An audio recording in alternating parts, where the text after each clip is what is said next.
That's right. Greetings, fellow armchair Imagineers. Tiki here, and man, oh man, do I have a very special guest for you guys today. I have a man who has become the latest winner in the legacy of So You Want to Be an Imagineer. And more importantly, I feel like he has broken new ground because he is the first parent who has won So You Want to Be an Imagineer. His name says it all. It's Disney Dad 3000. Hey gang, how's it going? Woo! Is this where I say I'm going to Disney World? Uh, sure. I know I'm going to Disney World, Disney Dad. I just got back, but I'm already saving my paychecks. Anyways. Okay, so Disney Dad, I am so happy to get to have a sit down interview with you so quickly after you've won the game. The timing on this just worked out pretty well. We're gonna have some fun tonight. We're gonna really break down your creative process and get to know your overall thoughts on the game, kind of your philosophy on what makes a purist, what makes an innovator, and really get to know you better as a person. So that's gonna be a lot of fun. Hopefully not too scary. Okay, so Disney Dad, let's start out with first of all, I'm curious, what did you know about So You Want to Be an Imagineer as kind of like the brand that it is going into season 16? Because I believe this is your first time playing any season. Correct me if I'm wrong. And also, how did the Purists versus Innovators theme of the season strike your fancy? Like, were you really attracted to it? Were you more on the pure side or the innovator side? Like, was that one of the big factors that caused you to sign up? No, it's one of those things. I've been on the board, I guess, 3 years now, and I've kind of seen this one, kind of from the sidelines. Didn't get much into the competitions probably until the last couple of years. But like this one, I knew about just, usually a pretty serious group of folks and serious projects. So, obviously was always impressed with what I kind of caught from the sidelines.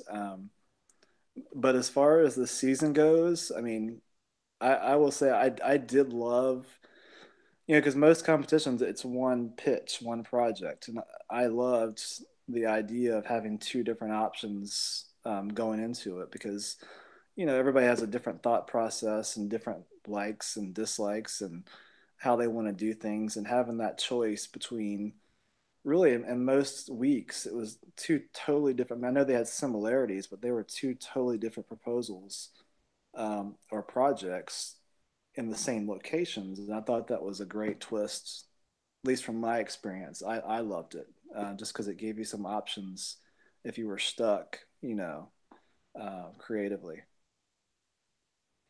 Yeah, it really was one of those things where there were a lot of things that could have gone wrong with the twist. Uh, Mainly, what I was worried about is people would kind of gravitate towards one prompt over the other prompt a lot of the time, where we'd see like maybe like one person take on one prompt and then seven people take on another prompt. But honestly, for the most part, that really didn't happen. And even in rounds where one prompt was favored over the other, we still got strong competition and strong contributions in the other prompts. So yeah, thanks, man. I really appreciate your helpful thoughts on the on the format, and I'm really proud of the way that the format worked out. It's season 17 is going to be slightly different, but I am going to aim to have that choice be there in season 17. Like what you actually would like to work on, kind of variations of the same theme. And I thought it was not hilarious, but I thought it was the luck and stuff. And so every week it was like half and half. Who picked Purists, who picked Innovators, and even in the tournament itself, it was like it just worked out. Like every week, it was like, how is he pulling this off? I swear to you, I did not influence anyone to make I their know, choices. I just put it out there.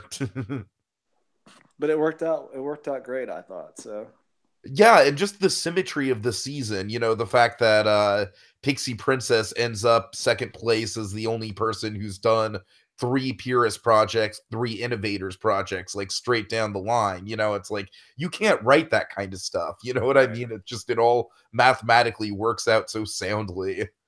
And since you brought her up, I mean, kudos to her because I know she's new to the boards, but I mean, she's been just like a real breath of fresh air. I mean, obviously we get new people all the time, but she's has just brought a total different perspective, I thought, to her projects and some of the folks that are on the boards now. So I hope she definitely sticks around, long term to work and communicate and just hang out, because I think she's great.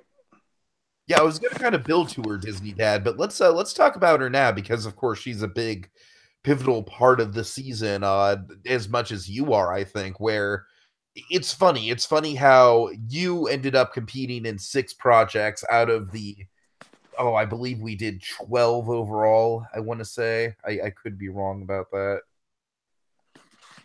Yeah, I don't want to. I'm sorry. I don't want. I'm self conscious. I don't want to check my numbers. But point being, you and Pixie Princess ended up doing the same amount of projects. And the thing that differentiated the two of you was while she came in at a later point in the game, she came in Project 6. You really started hot out of the gate. You had some really, really good ideas in the first couple projects, some really memorable standout projects that put you at the top of the leaderboards. And then life got in the way. And, we had some unfortunate setbacks on your end. So I'm kind of interested for you to speak to that, kind of like, because that was a big point of discussion in the jury house was someone who had to step away from the game because of real life versus someone who came into the game midway through but then consistently stuck with it. It's an interesting kind of kind of breaking point between the two of you. Yeah. Well, and that was one thing cool I did like too, is like you weren't necessarily penalized for missing a week. So even though she came in late and I missed some weeks, it was nice. If things popped up, you didn't necessarily feel like, okay, I missed a week, this is going to kill me competition wise. But yeah, I do not want to revisit the flu period of my life again. That was a 3 week stretch I would not like to, to Of revisit too course, of much. course. Well, we can just say you went to Disney World for 3 weeks and you This were is true. unavailable. Well, and we if as we go through, I mean, I actually tried to do projects those weeks. Like I was still keeping up, and I've got a couple half done projects I was going to try and do, and I just was, Disney Dad was dead, was dead those weeks, and they didn't quite see the light of day. But I did formulate ideas for them, just never got them to page. uh Okay, so I guess you want to start going through your portfolio then? Yeah, let's do it. All right, let's go. So your first project was Kashyyyk from the opening project entitled "So You Like Star Wars." You like Star Wars, right, Disney Dad? I do like Star Wars, yes. All right. So Kashyyyk kind of starts your run of like it isn't 100% finished from what I remember, but even then, I feel like this was among the stronger of the Star Wars projects just because of the level of detail and the role building that you had incorporated into it from what you did manage to get done. So, even though this wasn't 100% complete, it wasn't all the way up to the standards that you would soon come to be known as. It was still a good introductory, like, hey, this is the level of presentation that I'm willing to do. Right. I was pretty happy with it. The one thing I wanted to put some more detail in was the battle, the Shadowlands ride. But everything else I felt pretty good about it. It was a fun one to kind of research. Obviously, I know Star Wars, but I'm not like a big, canon person where I can tell you what's happened in all the books and all the backgrounds data. I mean, that's not I don't have that kind of knowledge, but obviously I know the films and some of the cartoons, that type of thing. But it was just fun to research. I mean, it was a struggle too, because I guess the Disney purist in me trying to imagine Star Wars in one of these 3 parks, besides the studios. While part of me would just love it because I love Star Wars, but the other part of me it was like, well, God, I would hate this because like it just doesn't fit. But it was kind of a fun challenge to try and make it fit. And I thought this was a great round for everybody because there were so many different types of projects. It was a nice mix across the board, I thought. Well, Star Wars is something that everyone's familiar with. It's got a very broad appeal to it, and it's like a sandbox. You can do pretty much anything in it. Right. I made the analogy this season actually that you would need something bigger than a Westworld style theme park to fit in all the possibilities of Star Wars in theme park form. Oh yeah, Like you definitely. would need something just like you would need a country to fit that. That you would. That you would. Anyways.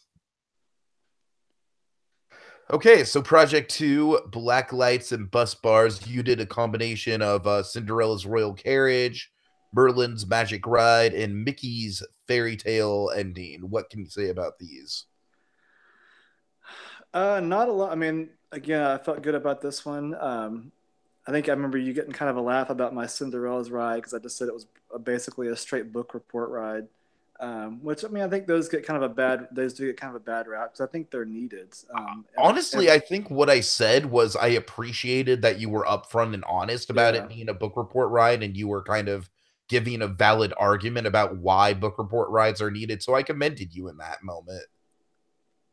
yeah, and that was one of my thing. I mean, I wanted to do three totally original rides, but then I'm like, you do need some. Some people just want to go hear that story, so that was, obviously, and it saved me from having to design a whole new ride, of course. But I wanted to do kind of a mixture, kind of just doing a basic and then maybe kind of an upgrade or a similar ride, and then doing something a little different. So I was trying to do kind of a mix with each of the three rides as far as the detail or the flip as far as what was there previously.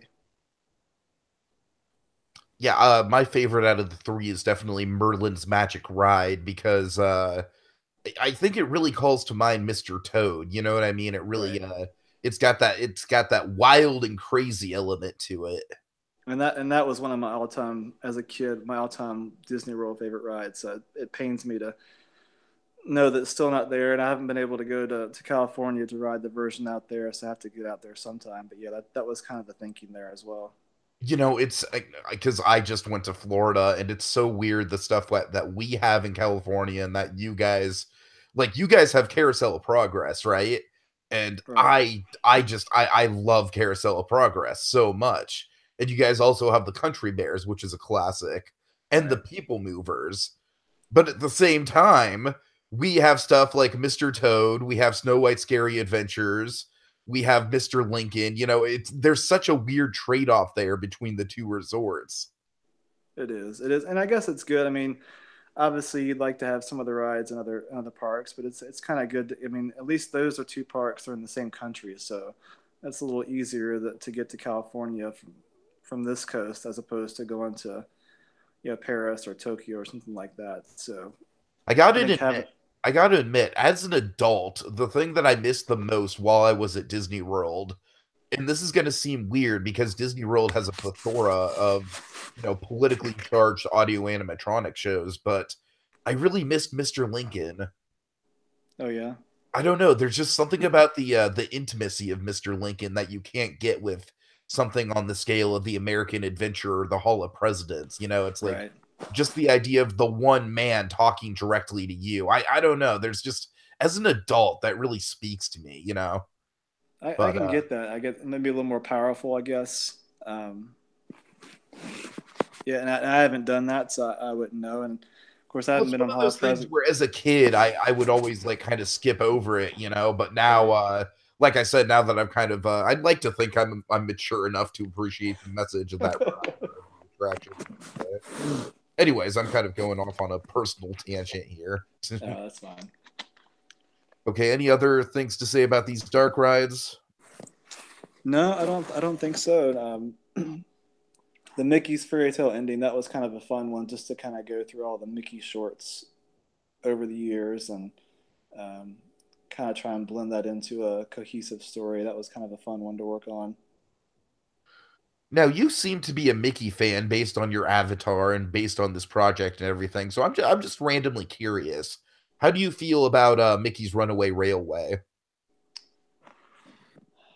From everything I've heard, I think the ride's going to be awesome. It took me a little bit to come around because the shorts I love, but then I'm kind of torn between, is that the kind of Mickey I wanted in the park? But then, Aw. it's the Mickey in the park now is not the Mickey that was there for the first what 20, 30, 40 years in animation. So it's like it's kind of a recency bias, I guess, with the Mickey. But I mean, my biggest thing obviously is I was a great movie ride fan, so I hate. I don't, to be honest, I don't think there would be hardly any backlash at all. I mean, I still see people that are ranting about the cartoon, like the Ren and Stimpy style, people call it. There would be Going zero backlash if, let's say, they closed Voyage of the Little Mermaid to play. right, yeah. I think you're. I mean, I think the backlash would drop like 80%. I mean, I Yeah, think yeah. people may some you're still have the folks that would be crazy about the style, but I mean, I think that's where most of the backlash is because And that's the the thing. shorts themselves are amazing. When I was walking around that park, I couldn't tell you how much it almost physically hurt me to be around the Chinese theater because I knew like all those sets were probably still in there. You know what I mean? Right. Like, God, I was like, no, just let me in. Just give me a walking tour, guys, please. Oh Yeah, God. it's a shame. Yeah, yeah. Anyways, okay, and I believe that this is around the time that the great trip to Disney World happened. At least we'll call it that in your own mind. Yeah, the great trip to Disney World. Yes, that was. Those are the weeks where you had the what was it, the restaurant ride. Um, Oh, don't remind me about the restaurant ride. That's the one time where I kind of lost my cool as a host, honestly. oh yeah, I remember, and it happens. I mean, Yeah. and it was a tough one. I think Pi actually. I was gonna do like a living on the land, hop on, hop off. Honestly, Living with the Land was the one that I totally expected everyone to get behind. Right, and I think Pi did that one. I think He if I did, remember yeah, correctly. yeah. There was that one. I did almost finish. I remember you did the interactive. I forget the name of the prompt, but it was like an interactive thing at Disney Worlds, like with the phone. I forget what Oh you yeah, called it. yeah, right. Like the small detail one. Right, and I was working on something with the Speedway. It was going to be kind of like a speed Okay. racer type video, and basically you would like film your interview at the racetrack and then use the My Disney experience, and it would I believe the record name of your. that prompt is The Simple Things. Okay, yeah. Yeah. So there were some good ones there, and then I think the one after that I think was the roadside attraction, which I was at a loss for that one, but I thought that was probably two of the best projects you got all season from Space and D Henley. Um, from those, I don't know if anybody else did one that week, but I thought those were two amazing proposals for their Snow White and Space's Marceline Theater. Yeah, that was a fantastic round. I mean, just based on like all the alternate history stuff we had going on that project, where it's kind of like reimagining like what historically went down in the context of Right. the Disney family and Tony Baxter's childhood.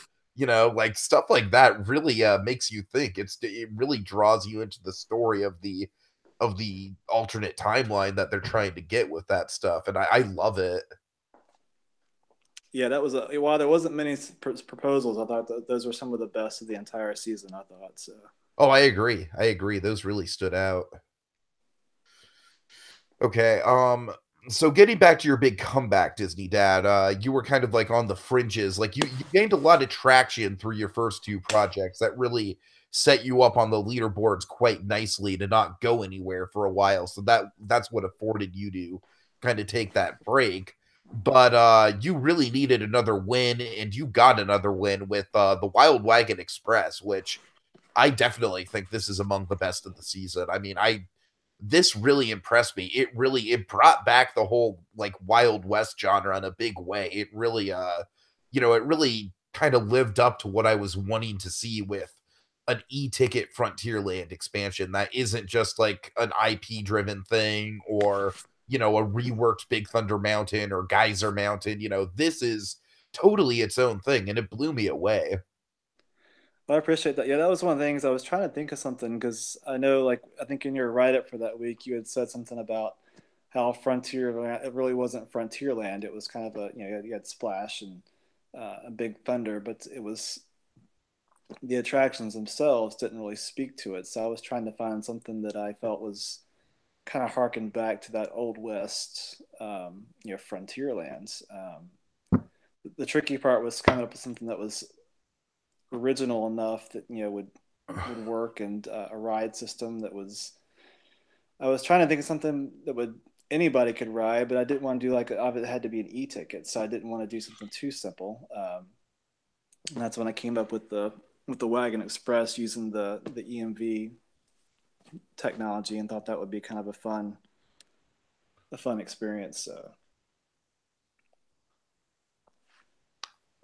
Yeah, and EMVs are surprisingly versatile, actually. Did you know that the Winnie the Pooh ride vehicles at Disneyland are EMVs? are they really? Yeah, yeah, and that's how you get like the swaying and the wind effect and the bobbing up and down and stuff like that. So, Man Eating Wreath actually told me that when he was a cast member working for Indy, because Indy, of course, you train the same people on Bat and Pooh because it both uses EMVs. Little cast member fun fact right there. That's Anyways. cool. That's cool to know. Yeah, but no, I like the idea of doing something that's in the vein of Dinosaur and Indiana Jones, but doing something that's a little tamed down that, more of the family can go on. Although, granted, I do think Indiana Jones is something that, like, a brave 5-year-old could probably handle pretty well. But I don't know. Well, and it's amazing too that I'm sure it has to do. I know they're virtually the exact same ride, but Disney, Dinosaur, and Indy have different height requirements, which I find hilarious. But I'm assuming it's something. There must be some kind of different turns or something. Dinosaur's a different story, though, Disney Dad. Like, Yeah. I would not, I'd be nervous sticking a 10-year-old on Dinosaur. That's the thing. Funny, funny story since we're talking about Dinosaur. We were there.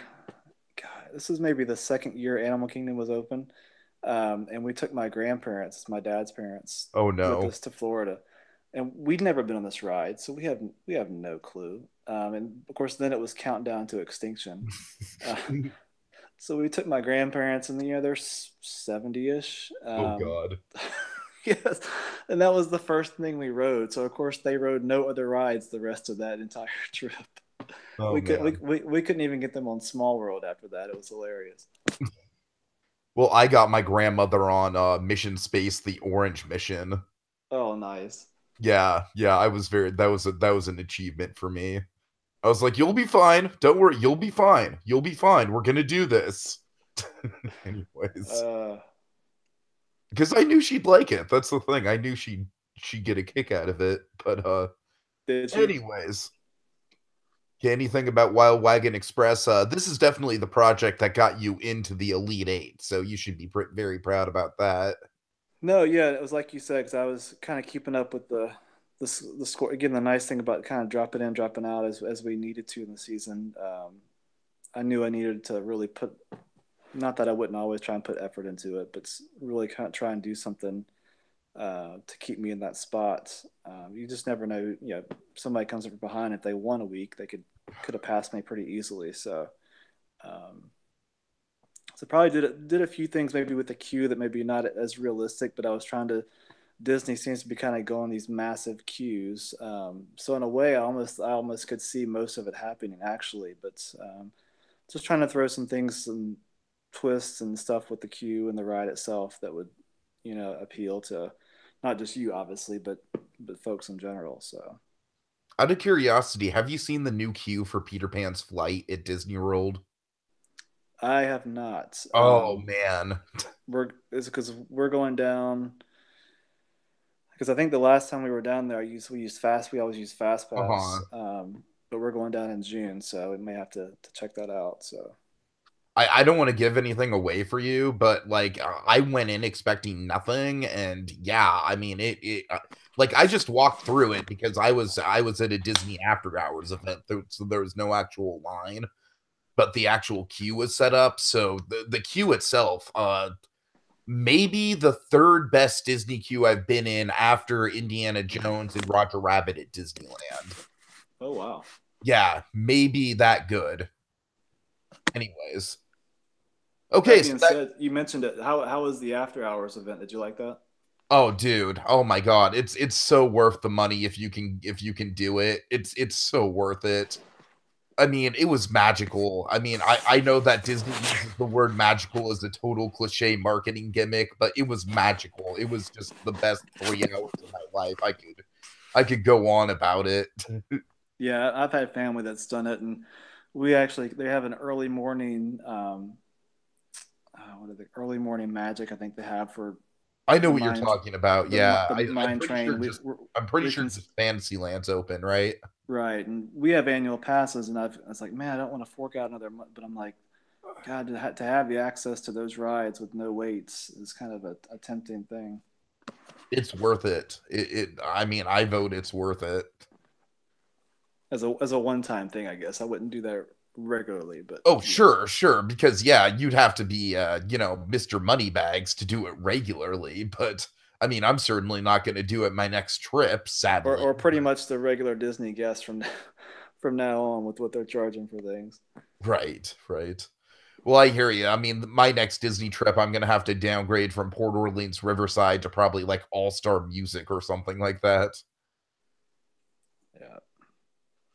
Anyways, so round nine, this is where you really come into the fray with the Elite Eight.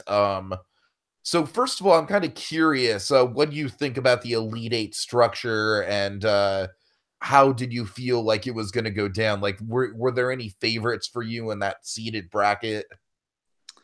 I thought it was a very cool idea, and obviously it was good timing with March Madness going on. So that was kind of very copacetic as far as real life. I'll be honest, like I was surprised because the four that not to take the four of us the way that we won the first round, but I didn't expect all four of us to win that first round just based on who we were going against. With Ace and Pi and Space and D Henley. I mean, I thought that was kind of a shock that all the four of us that won, all four won our rounds. But it was kind of a cool thing because you just never know. Just like the tournament, you don't know who. I mean, 1 week anybody could win. And it was based on like a couple points here and there each Right. time, So like a minor change in points could have easily changed the matchups um, or even the or just a results. minor So tweak in the projects. Like we keep right, coming back to KMB's penultimate project, where if he would have just focused a little less on Guardians of the Galaxy in his water park, I can almost guarantee you would have been facing KMB instead of Pixie Princess in the final two. There's just those what if scenarios that go on in competitions like this and structured brackets. right, and that was where like we're obviously with your scoring system, it comes in handy because it makes it instead of just saying okay you win or you win, it brings in that element where you can kind of see it's like okay if this person had done a little more creatively or a little more presentation wise whatever it might be, those 1 or 2 points may have swayed the decision either way, so it's kind of an interesting dynamic. So Sure. Right. So Tama two taps. Tommy Two Taps. Oh god. Disney Dad, I apologize. I during the podcast I kept going back to the one of my favorite bad movies, Dancing It's On, which has that hotel which kind of reminds me of your hotel. It's like the whole gimmick of it is like there's all these performers in the lobby. And I have no idea what that movie is, but I'm gonna have to check it out because you kept talking about it. So I was like, I've got to see this movie. I had never heard of it, but I guess I know you're I kind mean, of I alluding. know I keep going back to the scene, but I need to re-emphasize it just for emphasis on how ridiculous it is. Like, literally, the lead character is this teenage girl whose dad owns the hotel. Her first impression of the lobby, she sees this couple who's just in full Gone with the Wind makeup, full attire, costume, makeup, all that, and the guy is just like, well, frankly, my dear, I don't give a damn. And the teenage girl just goes over to them and she's just like, wow, Gone with the Wind, my favorite movie.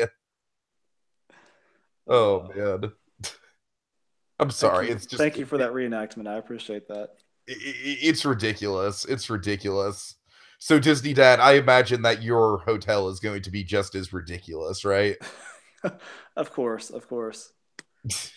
You're just gonna have like people on stilts walking around in the lobby, and all right, no, I'm sorry. No, no, and it wasn't gonna be that crazy. Really, it was kind of doing something a little upscale. Obviously, Disney World has the grand. I mean, price wise, they're all upscale, but Grand Floridian's kind of that upscale of, I guess, most upscale, I guess, as far as what's there now. This was about doing something even a little more upscale than that, at least in appearance wise, and more of like on a boutique level.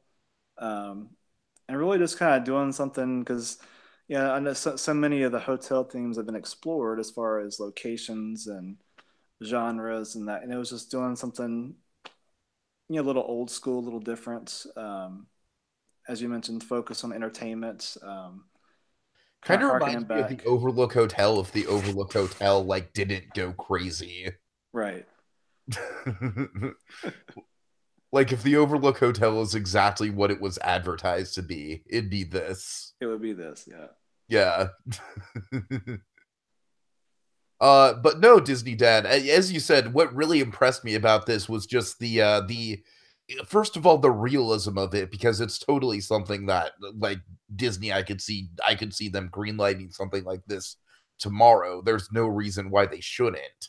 And but I just, as someone who really just thoroughly enjoyed my time seeing Yeehaw Bob at Port Orleans Riverside, I embrace the idea so much of a resort that's kind of built on these live entertainment acts.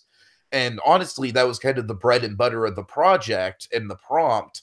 And that's exactly what you got right. And I think you got that more right than pretty much anyone else in this round. Yeah, and that was something I wanted to do, try and come up with some original human character. It's not necessarily the easiest ones to pull off, but Disney has so many of them in the parks. Like Citizens of Hollywood, you mentioned at Port Orleans. So trying to come up with some kind of guy, obviously, that this hotel could be built, they could mesh together, Mhm. um, and just kind of the Tommy Two Taps name was born. I love that. And it had to be kind of silly. It can't be some, oh, this is Bob Smith, entertainer. It had to be some kind of, you know. Yeah, yeah. All right. Do you want to talk a little bit about your struggles trying to get the video up for this project? Oh my God. Let's not go there.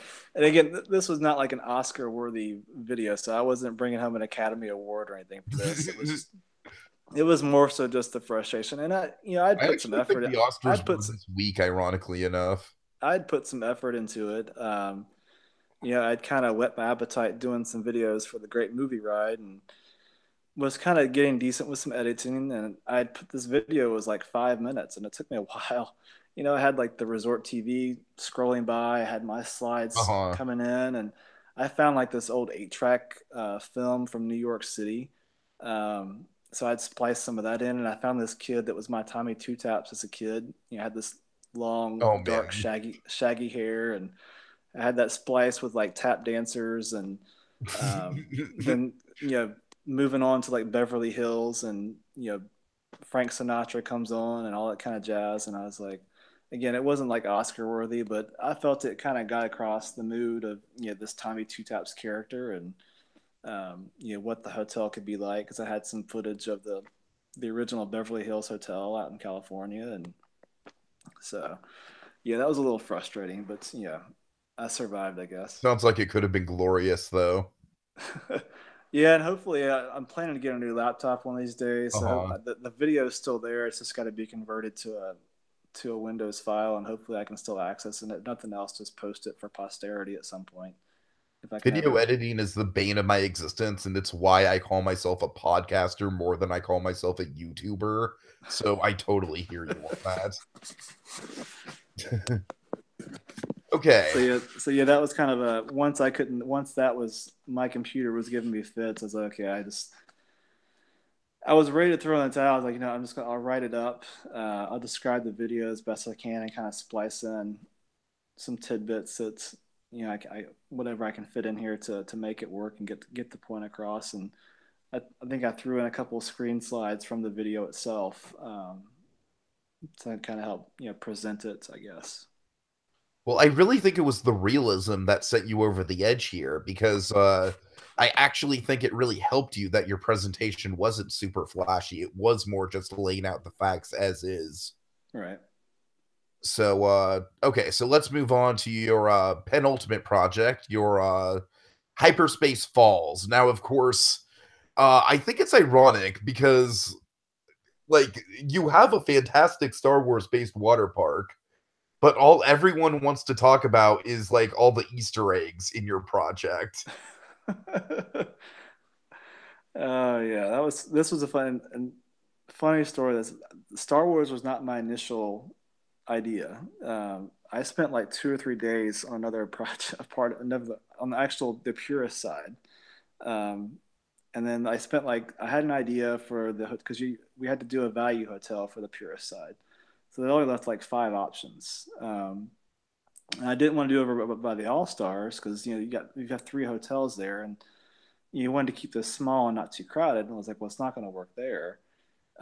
So I actually picked Art of Animation was where I was going to put it, which Pixie ended up doing. But first I came up with a name, and then I said, okay, I got this great name. I was trying to combine your Art of Animation and the water park, and then I realized like a day or two in, I was like, I can't use this name.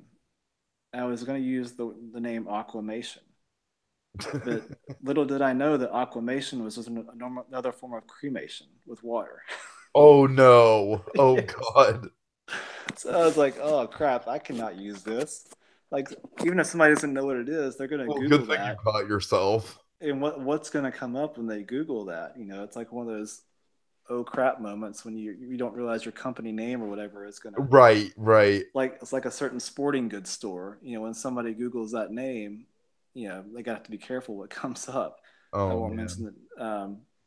So I got past the name, and then I spent like another day or two working out some because I had about a 5 acre park planned, which would have been a good size for the budget. And then I realized, crap, this can't work because the skyline's going through. I was going to put it in the parking lot between Art of Animation and Pop, just north of Hourglass Lake. And it didn't even hit me until like 2 days later that the Skyliner was going right through that parking lot over the lake. I was like, well, I can't do this. um, and so I was not, and then I considered just expanding the park and making it a full innovator style park at a different location using the same theme. Basically, it was going to be like, water bringing animation to life. I think I was going to go with like aquamation or something stupid like that. But I just ended up hating it and then moving on to Star Wars. So Hey, Star Wars is an easy go-to. When in doubt, think Star Wars. yeah, I mean, it was one of those things like I was like, well, crap, it's Star Wars, and the people are just it's Star Wars. But then I was like, it's like who would think of a Star Wars water park? And I didn't want to do something that was too water parky, like like a Bahamas theme, whatever. I don't know, some of the off the rack themes. So I did the Star Wars, and I obviously was trying to think of a fun way to present it that actually worked this time. You mentioned the Easter eggs. That was kind of a fun thing to. I need some filler for the Orlando Sentinel pages. That was kind of fun, throwing the Easter eggs in there in the pages of the paper. So, and I don't know if you noticed that the one of the lagoons is shaped like the Millennium Falcon. Sure, sure, yeah. Yeah. um, And this wasn't like a full detailed map. It was just kind of the initial. It was kind of a rough idea. Some of the park layout, that kind of thing. So right. it wasn't as good as a D Henley park map, but it was something I thought was effective to at least kind of give an idea of the setup and that kind of thing. So Now, what do you think of like the pro wrestler like meta narrative that I gave to you of like, oh, I'm out for blood now because the video didn't work and now I'm out for revenge. where's me and Gene Okerlund when you need him? Yeah, yeah. It was kind of a. It wasn't an fu thing, but I was obviously I was It ticked was about the video. obviously not personal to Disney Man 1 or anything, No, but no, not at all. Uh, It like was one of those there things is like, there is some merit to my theory that you were like, okay, I really need to hit it out of the park this time, right? no, definitely. I mean, I was so frustrated with the previous round, and I kind of had this idea maybe a round or two before as far as how I wanted to present something, and this one just seemed to kind of make sense. With it being a park of this size, I wanted to kind of do kind of like an announcement type thing. And it just kind of spun into basically almost doing the entire proposal and as a series of announcements. But yeah, it was something I wanted to really, if I thought I could pull it off and it made sense, doing it that way just to kind of redeem from the video not working. So there was definitely a big wrestler analogy, as you want to put it. I think entailed there. You're going down, brother. Let me tell you something. All right. And I mean, it definitely reflected in my scores because I gave you detail a 9.5 out of 10, realism 9.5 out of 10, presentation 10 out of 10, and creativity 8 out of 10 just because Star Wars is kind of an easy grab. So you're right that the Star Wars did kind of loosely affect your creativity, but opening up Star Wars, the thing is with Star Wars, you kind of trade off creativity for realism. You know what I mean? Because Right. basically anything that Star Wars does, it's not the most creative thing in the world, but it's realistic to think that Disney is going to want to put more and more and more Star Wars into the parks. Yeah, and that was one of the things too. I was like, when I initially was going to do the purist side, I was like, the reality is, I don't think they need a third water park down there. Right. Um, and if they did, the budget one would make the most sense. So that was kind of where I was, I really was don't in. think they do either because I was at Blizzard Beach when Typhoon Lagoon was closed and Blizzard Beach was a ghost town. Right. So that was why, initially I was doing the purist side, and I was like, okay, if I'm going to do a full scale, this has got to be something that would make sense. Like, why would they do this? And you mentioned, one up in Volcano Bay, but I was like, this has got to be something that I could see them doing. And obviously, if they can make money with Star Wars, they're going to. But Okay. All right, so let's move on to your final project. Anything else you want to say about Pixie Princess kind of going into the final two with her and seeing her arc throughout the season? I know you kind of mentioned her off the top. no, I mean, I felt like she kind of cheated with the sibling artwork. That was kind of a low blow. I'm just kidding. Um, I don't have any siblings I could have do my artwork for me, but I thought that was a really cool. As you mentioned, that was kind of it's because Disney is a family thing, so I thought that was really a really cool touch. Yeah, it was But a nice again, heartwarming moment in the game for me personally. right. So, like I said, I always thought each week I honestly never knew what she was going to do because she always had these original C characters. She was always doing something different, so that was always it was always kind of fun to see what she was going to come up with. So Hmm. Okay, so your project starts with the Bobs. the Bobs. The Bobs. Uh, Honestly, Disney Dad, as soon as I saw this, I kind of had a feeling you were gonna win. Because I was like, okay, he's once again going above and beyond in the presentation department. Like, honestly, it doesn't even really matter how good his actual project is. The fact that he has this whole comic book written out, it's like, yeah, that's pretty much going above and beyond in the presentation. That's pretty much showing extra effort there. Yeah, and it was something I don't know what made me think of it. It was funny. I had the idea, I guess maybe right when we got this. Then Space and Reds and Tuchel's Sorcerer Apprentice, they had a comic come out while I was in the middle of working on this one, and they did a Figment comic as part of their ramp up for that. And I was like, okay, did he not talk about that? And I even told him, I was like, did you want to talk about this, about the comic itself? Because it was kind of a random coincidence. But yeah, it was just something I don't even know why. I guess the Bobs always kind of seem like caricatures to me, and kind of cartoon characters. And I just was trying to think of something kind of over the top, how am I gonna decide where to put this park, and what's something kind of silly and off the wall and might get a good laugh, and as you said, kind of get some creativity points. Uh-huh. So it was just kind of a fun thing to work on. I mean, it definitely made your project stand out right off the bat, which is a good thing. It definitely worked in your favor, I think. Oh yeah, and who can go without a Joe Rody earring reference? And that's always a All right, and in all seriousness, though, all joking aside, I thought India was a fantastic place to put a Disney resort. I thought that was a really inspired location, and you laid out exactly why in terms of population, in terms of climate, in terms of the political structure there. I really, I was really impressed with your research in terms of why it would actually be a really good fit there. yeah. It was kind of one of those things. Like I was, because I know the whole resort building has gotten done on the forums a lot. And I was trying to find somewhere. I mean, and I don't even know how realistic India is at this point, but just trying to find somewhere maybe that hadn't been done, but also maybe down the road could be done. I didn't get as much of the detail put on which we'll kind of talk about more, as I'm sure, but that was one thing I really kind of wanted to lay out, why it should be here. So yeah, there was a lot of India googling, um, as far as background and movies and all that kind of thing.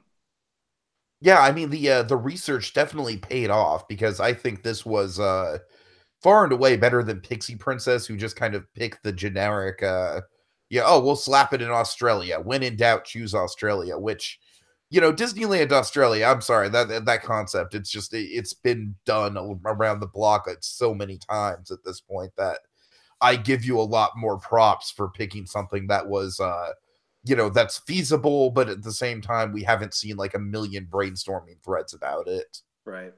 So, so yeah, like I said, you definitely get all the semantics of it down. Like this is one of the things I was really impressed reading through with it was, just the logistics, good stuff. And then we get to Adventure Kingdom. Adventure Kingdom, I definitely think is the stronger out of your two parks. Oh I yeah, definitely think you'll definitely. have to defend your other park. But what was the foundation behind Adventure Kingdom? What was your thought process? It was one of those things. Like I was obviously I couldn't do a castle park, so that was a conundrum there to start off. And one of the things too, when I was researching India, is it's not an IP heavy. Like well, some things Disney are popular there. It wasn't none of the animated flicks are. I don't want to say they're not popular, but they're not like all time popular. Um, like if you look at like box office history, it's there's no animated films. I think Coco actually just broke top 25 there, but it's Jungle Book is one, the live action, and then it's all Marvel. Uh-huh. So there's no, so I didn't want to just load up with animation because it's just that's not what they're into, at least from their box office results. So I was trying to find something that would appeal to the country as a whole, but also give me a chance to throw some Indian influences in there, like obviously a Jungle Book area, some Marvel with what I did with Wakanda, um, kind of the Expedition Everest, kind of throwing in some attractions that had some ties to the country itself. Um, and doing that kind of adventure. I think you mentioned a mixture of like Animal Kingdom and Magic Kingdom, so that's kind of what it was. Um, But I'm not criticizing you for that at all. yeah, I think it kind of blends the best of both worlds in that regard. right.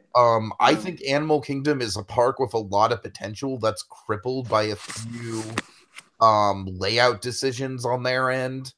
And it's unfortunate. Like I wish I didn't have to walk entirely around that giant lagoon to get anywhere. right. But but it's a beautiful park and it's a park that's kind of designed for you to take your time in. Definitely, definitely. And this is one too. It was going to be, I don't want to say too spread out, but that's why I added like I didn't get a chance to put the map on there, but there was going to be like a monorail loop going around the outside, very similar to the railroad at Magic Kingdom, that kind of thing. but it was going to be kind of a place you wouldn't necessarily be jumping from area to area. It's kind of a place you would need to explore a little bit. But I thought, it'd be kind of a nice way because Indians, they don't travel a lot. Kind of a nice way to bring some of the travel to them, and also kind of have different types of areas like the Seven Seas Lagoon. So you kind of have a seas based, and then you have kind of an explorer based and a jungle based area. Just different themes to play with. Cool, cool. Okay. Then I think the thing that really kind of attracted some criticism from you, Disney Dad, it wasn't enough to even make it close to you losing the game or anything, but yeah, Walt Disney Studios maybe a bit of an afterthought, no? A little bit. That was the second one that I struggled with because I had a couple themes that I wanted to put in the second park, but I had no way. No, I wanted to do a Bollywood theme, or at least a section, and then I wanted to do more Marvel just because Marvel is so stinking popular there. And I honestly had no idea how to combine. I guess I could have left one of them out and just done like an entire Marvel park, but that almost seemed kind of much. You could do a Marvel Bollywood park. I guess. Just Bollywood Tony Stark. Yes. Dancing Hulk. God. Yeah, it obviously, idea wise, it was definitely the weaker of the two, and it was obviously more so just a struggle with me trying to find a fit for the remaining themes I wanted to stick in there. I mean, to your credit, I think a studios park is a good alternative, when it comes to all right, what we have this selection of IPs that aren't going to fit in our flagship park. Let's do a studios park. Right. And I think that kind of part. I mean, I think eventually like Hollywood studios, it can work. I mean, it's just how is it done and what's the cohesiveness and obviously I didn't get as much of my notes and inputted as I wanted to as far as ride descriptions and that kind of thing. But I mean, it can work, but it's. I would have liked to have something like a little more original for the second park. I just was kind of stumped, to be honest with you. Yeah, I hear you. Well, I can safely say, Disney Dad, that in the jury house, it was a pretty easy decision. There were a couple people who voted Pixie Princess's way, and I think Pixie Princess did have a very strong final project in her own right. Oh, definitely. But it was people were basically voting on the overall resume, and that's kind of the thing, is that Pixie Princess had an interesting resume, but you had a resume that was filled with heavy hitters, and I think that's what ultimately gave you the win, just the consistent knockout quality in which your projects were presented. Like even the projects that you presented that that weren't 100% complete, like the Kashyyyk project or the Tommy Two Taps project, you still managed to really make an impression with those. So I guess my last question for you, Disney Dad, is just very simply, how does it feel to be the winner? Are you satisfied with your achievement? Yeah, I mean it's a very cool thing. I haven't won one on the boards before, so it's kind of a cool deal for me. I mean, obviously, I would have been happy either way because I thought competition wise, it's probably the one I've been able to put the most detail and thought into. So, but obviously, it was a fun experience for me. Enjoyed the layouts and the themes, and was really happy with how things turned out. And so, yeah, I was definitely very pumped, and I guess to be the first parent to win was cool. I know there's actually quite a few parents on the boards, but I guess I'm one of the few that ventures over into this world. But so yeah, it was a cool thing. Yeah, honestly, Disney Dad, most of the people who compete in this game are usually the age bracket is usually like teenagers are the big majority, and then up to like 20 somethings.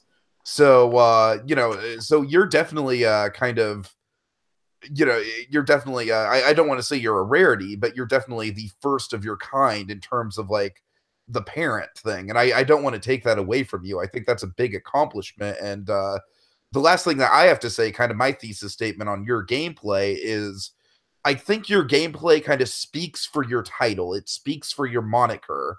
You are the Disney dad. You are the guy who's got the obvious family life outside of the game that you have to deal with. You know what I mean? You're Right. the guy who's not going to be sitting at his computer 24/7 in his mom's basement. No disrespect to the members of the boards that do that, because I definitely used to be one of those people. I still am to a certain extent. You are the guy, you are the responsible adult in the room who's coming up with these projects on the side. And I really feel like that kind of speaks to your arc. You know, you had some crazy stuff happen to you over the course of the season. You had a not so fun trip to Disney World, let's just say, you know, a not so fun trip to Disney World that just kind of hampered your fun time. You had some technical setbacks along the way, but you managed to overcome all those. You managed to beat the odds, and in the end, I'm very happy with you as the winner, Disney Dad. I think it's a very fitting title for you to possess. I think you fit right in line with the great people like Basket Buddy and, you know, and our Michael and some of our more recent winners. I definitely think you're in line with the more recent winners in terms of your gameplay style. But I'm just kind of blabbing on and being all fanboyish about my own game at this point. So, any last words on your end that you'd like to say about your victory? No, I don't think so. Again, thank you to you for putting this on, and obviously everybody that competed. Thank you guys. Most of you got to know pretty well the last couple of years, and thoroughly enjoy all of our interactions. And I know most of us are working together now on Sorcerer's Apprentice. So I just, it's a fun thing to do this kind of stuff. Glad we have time to do it, and thanks for having me on tonight. Sure, sure. It's my pleasure. And I know you're going to be busy for the next couple weeks, Disney Dad, but if we ever get a chance to get you back on, since you and I are both competing in Sorcerer's Apprentice, I'd love to get some of your feedback on the stuff that's been going on that game, because I'm very excited to be competing directly against you and you know, in opposing teams. That's going to be a lot of fun. Yeah, let's definitely do it. I know like this week, maybe next is kind of crazy, but after that, I might have a few nights here and there. So yeah, I'd Sounds love to do good. it. Sounds good. Well, I'm going to have a rotating panel of people for Sorcerer's Apprentice. That's always been my plan, anyways. But definitely look forward to Disney Dad coming on for that. All Yeah, right. Well, in the meantime, that'll folks, be cool. go ahead. No, so, and that'll be cool if you can get a bunch of different folks because that'll be a fun element. Not that we don't like hearing you and even Pie. Well, I don't like hearing Pie, but No one likes just hearing pie. We just just kidding, Pie. Just kidding, Pie. No, he. Speaking of Pie, that dude's super cool. I don't know if you ever saw the reviews he did for One Sentence competition a year or so ago. He did like um his reviews from the park. I thought that was I tremendous. So actually did see his reviews, and his reviews were the thing that made me like super confident to bring him onto the podcast. And I wasn't even like nervous about meeting him or anything. I was like, oh, this guy seems super chill. Yeah, hell yeah, I'll have him on. You know? he's such a creative guy. He does so much cool stuff. Yeah, for So sure. we do like hearing you on the podcast, Pie. I'm just kidding, bud. No, that rotating panel, it's currently looking like I don't know about Ace Astro. It looks like I want to have Pi on for sure, but Pi's having some Wi-Fi issues right now. Maybe Jacob Weil will come back and offer some of his feedback as an outsider. Who knows? I don't want to promise Jacob Weil as a regular person. But Disney Dad, I'm going to let you go. You've been fantastic. Thank you so much for coming on, and I will see you on the battlefield, my friends. Sounds good, man. I'll talk to you soon. All right, you're going down, Going down. brother.